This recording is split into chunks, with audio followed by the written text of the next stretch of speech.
আফরান নিশোর উপস্থিতি টের পেয়ে আলফা এর অফিস ত্যাগ করেছে শাকিব খান। আসসালামু আলাইকুম ভাই, আমি নিউজ গাই।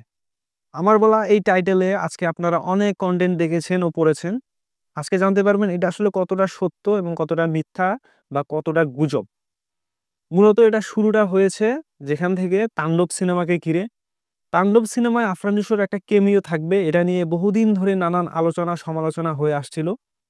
ঠিক আছে, এটা মোটামুটি একদম এমন একটা পর্যায়ে চলে গেছে যেন নিশ্চিতভাবেই নিশো রয়েছে, যারই বহিঃপ্রকাশ আজকের এই প্রতিবেদনটায় আমরা দেখলাম। সময়ের কণ্ঠস্বর নামের যে অনলাইন নিউজ পোর্টালটা আছে, তার একটা নিউজে ডাইরেক্ট একদম সরাসরি এমনটাই লিখে দিয়েছে যে আফরান নিশো নাকি আলফায়ের অফিসে ছিল। এমতো অবস্থায় আলফায়ের যে প্রযোজক শাহরিয়ার শাকিল, তিনি চেয়েছিলেন আফরান নিশো এবং শাকিব খানের মধ্যকার যে দ্বন্দ্ব, সেটা সামনাসামনি বসিয়ে মিটমাট করে দিবে। যার কারণে শাকিব খান থাকা অবস্থায় আফরান নিশো ওই অফিসে ঢোকার কথা ছিল বা ঢুকবে, এমতো অবস্থায় এটা শাকিব খান টের পায় এবং তিনি তৎক্ষণাৎ আলফায়ের যে বনানী শাখার যে অফিসটা আছে, এই অফিস ত্যাগ করে শাকিব খান চলে যায়। তো বিষয় হচ্ছে আফরান নিশো তাণ্ডবে থাকবে কিনা, এটা আসলে মেকার্সরাই বলতে পারবে, বা যখন আমরা প্রপারলি কোনো নিউজ পাবো তখন আমরা বলতে পারবো। এখানে একটা বিষয় হচ্ছে আফরান নিশো যে শাকিব খানের সাথে দ্বন্দ্ব নেই, এটা কিন্তু আমরা অনেক আগেই টের পেয়েছি। কেননা কিছুদিন আগেই কিন্তু আফরান নিশো নিজেই বলেছে যে শাকিব খান ইন্ডাস্ট্রিতে যেহেতু অনেক দিন ধরে আছে, তিনি একটা সম্মান প্রাপ্য। এবং তার আগের যে বলা কথাগুলো, ওগুলো তিনি শাকিব খানকে ইন্ডিকেট করে বলেনি, এটা কিন্তু তিনি আগে থেকেই বলে আসছিল। কিন্তু এবার দাগে রিলিজের পরে এটা স্পষ্টভাবেই বলেছে, এবং সেই সাথে বলেছে তিনি শাকিব খানকে অনেক সম্মান করেন এবং তার সদ্য মুক্তি পাওয়া বরবাদ সিনেমাও তিনি দেখতে চান। তো আসলে আফরান নিশোর দিক থেকে কিন্তু কোনো দ্বন্দ্ব নেই, এবং শাকিব খানও যে এই বিষয়টা নিয়ে কোথাও কোনো মন্তব্য করেছে বিষয়টা এমনও না। তাহলে এই নিউজটা আসলো কিভাবে, বা এই নিউজটা হওয়ারই কারণ বা কি? একটা বিষয় হচ্ছে সোশ্যাল মিডিয়ায় কিছু হলে কেউ না কেউ জানতে পারে, কিন্তু সেখানটা একটু রং মেখে মানুষ অন্যভাবে উপস্থাপন করে। কিছু কিছু নিউজ পোর্টালে দেখতে পেলাম যে তাণ্ডব সিনেমার শুটিং এর মাঝে, অর্থাৎ ঢাকায় যখন শুটিং চলছিল এরকম অবস্থায় আফরান নিশো ওই আলফা এর অফিসে যাচ্ছিল, কিন্তু ওইখানটা আগে থেকেই বিশ্রাম করছিলেন শাকিব খান। তো শাকিব খান সেখানে বিশ্রাম করতেই পারে, আফরান নিশো সেখানে যেতেই পারে। আফরান নিশোর যাওয়ার যে কারণটা, কেননা ভিকি জায়েদের সাথে তার একটা নতুন ওয়েব সিরিজ আসছে, যেটা শুটিং শীঘ্রই শুরু হবে। সেটার কিন্তু প্রযোজনা করছে শাহরিয়ার শাকিল, আলফাই এবং ওপার বাংলার এসবিএফ। তো এরকম কোনো প্রয়োজনে আফরান নিশো হয়তোবা অফিসে যাচ্ছিল। ঠিক ওই সময় শাকিব খান ওইখানে বিশ্রাম করতেছিল, এবং তার বিশ্রাম নেওয়ার শেষে তিনি হয়তোবা ওই স্থানটা ত্যাগ করছিল, শুটিং স্পটে যাচ্ছিল। এমতো অবস্থায় হয়তোবা আফরান নিশোর গাড়িও ঢুকে যায় ওই অফিসে। তো মূলত এই বিষয়টাকে কেন্দ্র করেই হয়তোবা যে এই রিপোর্টটা করেছে, তারা এমনভাবেই লিখেছে যে আফরান নিশোর উপস্থিতি টের পেয়ে শাকিব খান এই স্থান ত্যাগ করলো।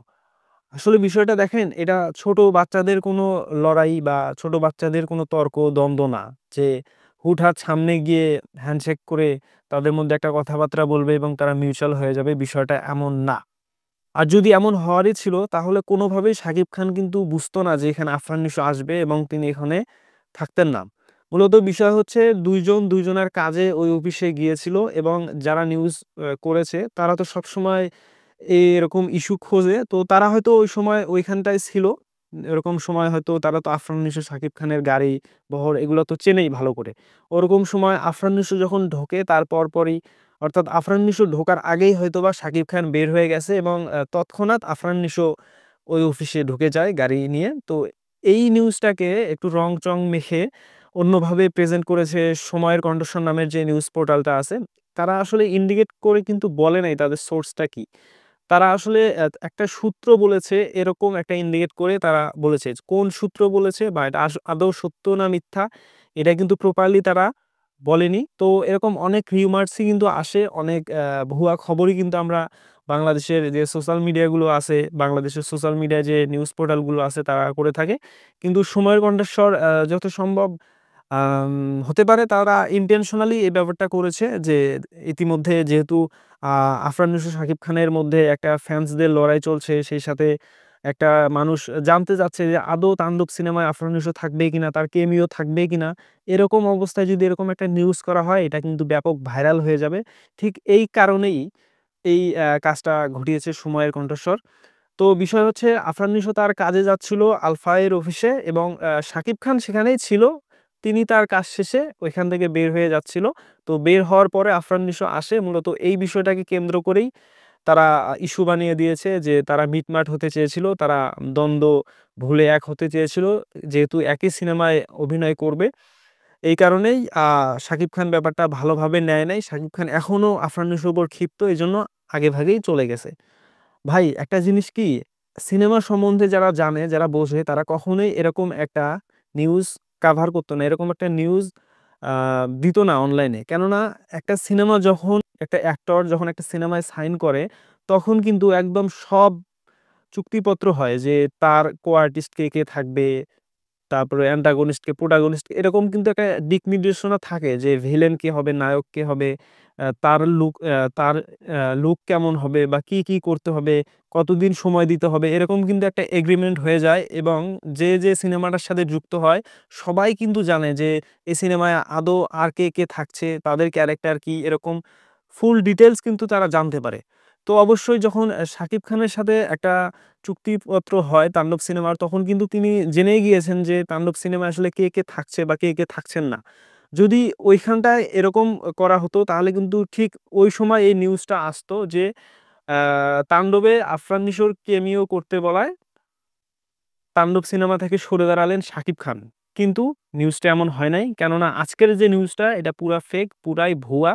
এটা জাস্ট তারা উদ্দেশ্য প্রেরিতভাবে এই কাজটা করেছে যাতে এটা ভাইরাল হয় এবং দর্শকদের মধ্যে একটা নেগেটিভ একটা সাড়া পড়ে এবং এটা নিয়ে নানান আলোচনা সমালোচনা হয়। তো সবকিছু মিলিয়ে তারা যে কাজটা করেছে, যে নিউজ পোর্টাল এই কাজটা করেছে, তাদের দিক থেকে তারা সফল। কেননা ইতিমধ্যে সামাজিক যোগাযোগ মাধ্যমে নানান আলোচনা সমালোচনা হচ্ছে, বিভিন্ন গ্রুপে গ্রুপে এটা নিয়ে পোস্ট হচ্ছে যে আফরান নিশোকে অপমান করলো শাকিব খান, আফরান নিশোর সাথে ক্ষিপ্ত এখনো শাকিব খান। কেউ কেউ বলছে যে আফরান নিশোর মতো একজন কেন ক্যামিও লাগবে। তো সবকিছুর ডিসিশন আসলে এরকম আমজনতা নিবে বিষয়টা এমন না। কিছু কিছু ডিসিশন আসলে মেকার্সরাও নেয় এবং এটা দিন শেষে সাকসেস হয়, কোনো কোনো সময় ব্যর্থ হয়। তো আমার কাছে মনে হচ্ছে এই বিষয়টা নিয়ে আলোচনা করা ঠিক না।